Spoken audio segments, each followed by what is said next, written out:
प्रणाम भगवान। ओम श्री गुरुवे नमः। ओम गुरुर्ब्रह्मा गुरुर्विष्णु गुरुर्देवो महेश्वरः गुरु साक्षात् परम ब्रह्म तस्मै श्री गुरुवे नमः। ओम शांति शांति शांति। ओम भगवान श्री रमण महर्षि से बातचीत में भक्त का प्रश्न था कि ज्ञान मार्ग क्या है मौन व्रत के संबंध में। तो स्वामी जी उत्तर देते हैं। भक्त ने प्रश्न किया कि क्या मौन व्रत सहायक हो सकता है। तो महर्षि जी कहते हैं, व्रत तो केवल व्रत ही है। यह किसी सीमा तक ध्यान में सहायक हो सकता है। यदि मन चंचल रहे तो मौन से क्या लाभ। यदि मन ध्यान में संलग्न हो जाए तो फिर बोलने की क्या आवश्यकता है। ध्यान से बढ़कर कुछ भी नहीं है। क्या मौन का व्रत लेकर कर्म करना चाहिए, उस व्रत से क्या लाभ। तो भक्त ने कहा कि ज्ञान मार्ग क्या है स्वामी जी।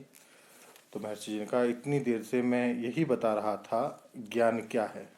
ज्ञान का अर्थ है सत्य का अनुभव करना। यह ध्यान से होता है। ध्यान समस्त संकल्पों का निवारण करके सत्य पर टिकने में तुम्हारी सहायता करता है।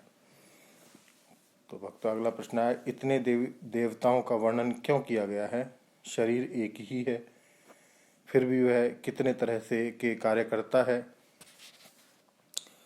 समस्त कार्यों का स्रोत केवल एक है। देवताओं के संबंध में भी इसी प्रकार है। स्वामी जी ने उत्तर दिया। अब भक्त का अगला प्रश्न आया, मनुष्य दुख क्यों भोगता है। तो महर्षि जी ने बताया कि नाना प्रकार के संकल्पों के कारण दुख होता है। यदि संकल्पों को एकीकृत कर उन्हें केवल एक वस्तु पर केंद्रित कर लिया जाए तो दुख नहीं होगा और उसका परिणाम आनंद होगा। तब मैं कुछ करता हूँ का भाव भी लुप्त हो जाएगा। तब कर्म के फल पर भी दृष्टि नहीं रहेगी। तो भक्त ने अगला प्रश्न किया कि रोमांच, गदगद स्वर, आनंद के आंसू आदि का आत्मविद्या विलास तथा अन्य ग्रंथों में वर्णन आया है। क्या ये समाधि में अथवा पहले अथवा बाद में होते हैं।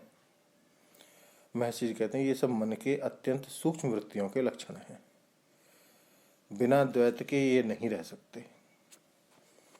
समाधि पूर्ण शांति की अवस्था है जहाँ इनके लिए कोई स्थान नहीं है।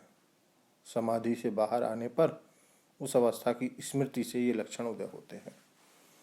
भक्ति मार्ग में यह समाधि से पहले होते हैं।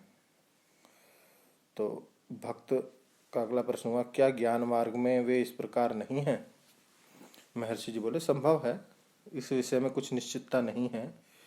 यह व्यक्तिगत स्वभाव पर निर्भर करता है। व्यक्तित्व के पूर्णतः नष्ट होने पर ये लक्षण नहीं रह सकते।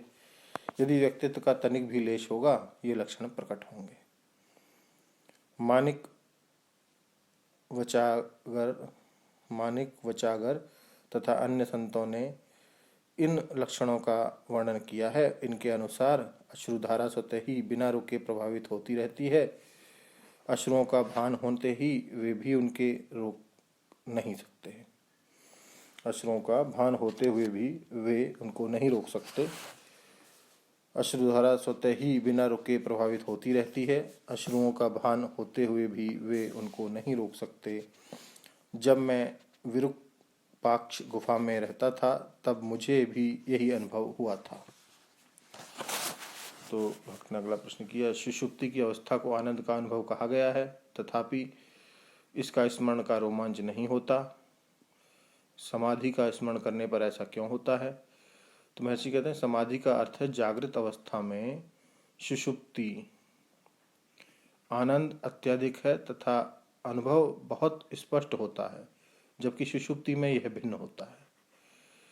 क्या भक्त ने कहा, क्या हम ऐसा कह सकते हैं कि सुषुप्ति में न दुख है और न सुख, अर्थात अनुभव निषेधात्मक है, विधेयात्मक नहीं है। तो महर्षि कहते हैं, किंतु स्मृति विधेयात्मक है। मैं आनंद से सोया, मनुष्य कहता है, अतः सुषुप्ति में आनंद का अनुभव होना ही चाहिए। अगला प्रश्न आया कि क्या केवल दुख के अभाव को आनंद कहते हैं। अथवा यह कुछ निश्चयात्मक है। महर्षि कहते हैं यह निश्चयात्मक है, दुख की निवृत्ति तथा आनंद की प्राप्ति एक साथ होती है। अगला प्रश्न आया कि क्या ऐसा है कि सुषुप्ति के आनंद की स्मृति स्पष्ट न होने से रोमांच आदि नहीं होता। तो महर्षि जी कहते हैं समाधि के आनंद का अनुभव पूर्णतः स्पष्ट होता है तथा इसकी स्मृति भी इसी प्रकार होती है, परंतु सुषुप्ति का अनुभव भिन्न प्रकार का है। अभी वार्ता जारी रहेगी। 28 फरवरी 1937 में हुई वार्ता को हम लेंगे भगवान अगले सत्संग। ओम शांति शांति शांति। प्रणाम भगवान।